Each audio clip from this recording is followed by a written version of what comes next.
My wedding day was finally here.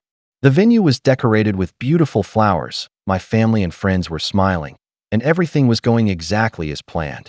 I was excited to begin a new chapter of my life with the woman I truly loved.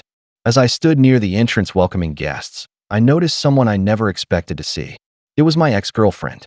For a moment, I froze. We hadn't spoken in years. Our relationship had ended with heartbreak, misunderstandings, and a lot of pain. I never imagined she would appear on the most important day of my life. She walked toward me slowly and politely asked, "Can I talk to you for just a few minutes? I promise I'm not here to cause any problems." I looked at her for a second and then nodded.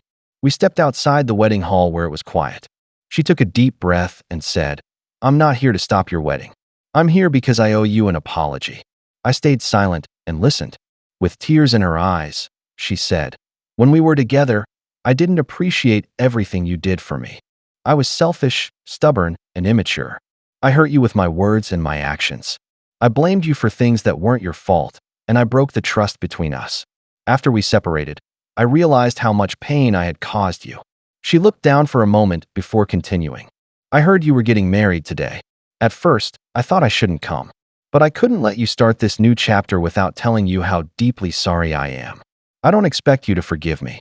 I just wanted you to know that you deserved better than the way I treated you." Her words were honest, and I could see the regret on her face.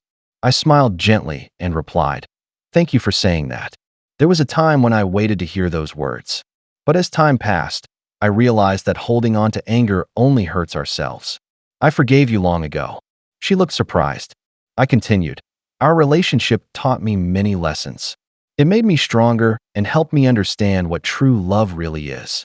Because of those experiences, I found someone who loves me, respects me, and stands beside me every day." She smiled through her tears. "I'm happy for you," she said. "I truly hope you have a beautiful life together. You deserve happiness." I thanked her for her kind wishes and said, "I hope you also find peace and someone who makes you happy." For the first time in years, we smiled at each other without any anger or sadness. We shook hands, wished each other well, and went our separate ways. As I walked back into the wedding hall, I felt a sense of peace. The past no longer had any control over me.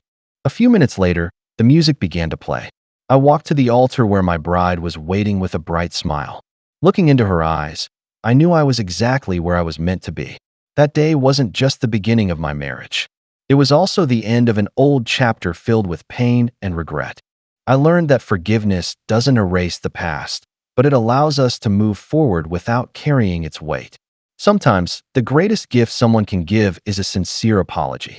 And sometimes, the greatest gift we can give ourselves is forgiveness.